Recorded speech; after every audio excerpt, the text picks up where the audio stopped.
ಕೋಡಿಹಳ್ಳಿ ಚಂದ್ರಶೇಖರ್ ನೇತೃತ್ವದಲ್ಲಿ ಧಾರವಾಡ ಜಿಲ್ಲೆ ಸುಳ್ಳ ಗ್ರಾಮದಲ್ಲಿ ರೈತ ಹುತಾತ್ಮ ದಿನ ಆಚರಣೆ ಮತ್ತು ರೈತ ಸಂಘಟನೆ ಬೋರ್ಡ್ ಉದ್ಘಾಟನೆ ಕಾರ್ಯಕ್ರಮ.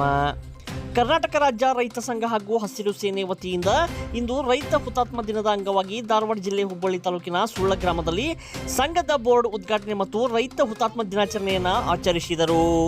1980ರಲ್ಲಿ ಕಾಂಗ್ರೆಸ್ ಸರ್ಕಾರದ ಅವಧಿಯಲ್ಲಿ ನೀರಾವರಿ ಕರ್ ಬೆಟರ್ಮೆಂಟ್ ಲೇವಿ ಹಾಗೂ ಸುಸ್ತಿ ಬಡ್ಡಿ ವಸೂಲಿಯ ವಿರೋಧಿಸಿ ರೈತರು ಸತತವಾಗಿ 6 ವರ್ಷಗಳ ಕಾಲ ಹೋರಾಟವನ್ನು ಮಾಡಿದ್ದರು. ಈ ಹೋರಾಟದಲ್ಲಿ 139 ರೈತರು ಬಲಿಯಾದರು. ಅವರ ಸ್ಮರಣಾರ್ಥಕವಾಗಿ ಕಳೆದ 44 ವರ್ಷಗಳಿಂದ ರೈತ ಹುತಾತ್ಮ ದಿನಾಚರಣೆಯನ್ನು ಆಚರಿಸಲಾಗುತ್ತಿದೆ. ಇನ್ನು ಈ ಸಂದರ್ಭದಲ್ಲಿ ರಾಜ್ಯಾಧ್ಯಕ್ಷರಾದ ಕೋಡಿಹಳ್ಳಿ ಚಂದ್ರಶೇಖರ್ ಮತ್ತು ಧಾರವಾಡ ಜಿಲ್ಲೆ ರಾಜ್ಯ ರೈತ ಸಂಘ ಹಾಗೂ ಹಸಿರು ಸೇನೆಯ ಅಧ್ಯಕ್ಷರಾದ ಈರಪ್ಪ ಕಂಕೊಳ್ಳಿ ಸೇರಿದಂತೆ ಸುಳ್ಳ ಗ್ರಾಮದ ಗುರು ಹಿರಿಯರು, ಮಹಿಳೆಯರು, ಎಲ್ಲ ಸದಸ್ಯರು, ಕಾರ್ಯಕರ್ತರು ಉಪಸ್ಥಿತರಿದ್ದರು.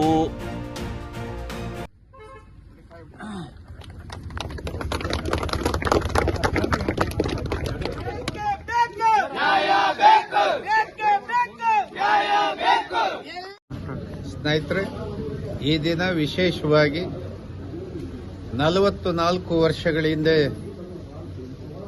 ರೈತರು ನ್ಯಾಯಯುತವಾದಂಥ ಹೋರಾಟದಲ್ಲಿ ನರಗುಂದ, ನವಲಗುಂದ ಮತ್ತೆ ಹಳಗವಾಡಿ, ಚಿಕ್ಕನರಗುಂದಗಳಲ್ಲಿ ರೈತರು ಏನು ಪೊಲೀಸರ ಗುಂಡಿಗೆ ಬಲಿಯಾಗಿ ಹುತಾತ್ಮರಾದರೂ ಅವರ ಸವಿ ನೆನಪಿನ ಹುತಾತ್ಮ ದಿನಾಚರಣೆಯನ್ನು ಇವತ್ತು ನಡೀತಾ ಇದೆ.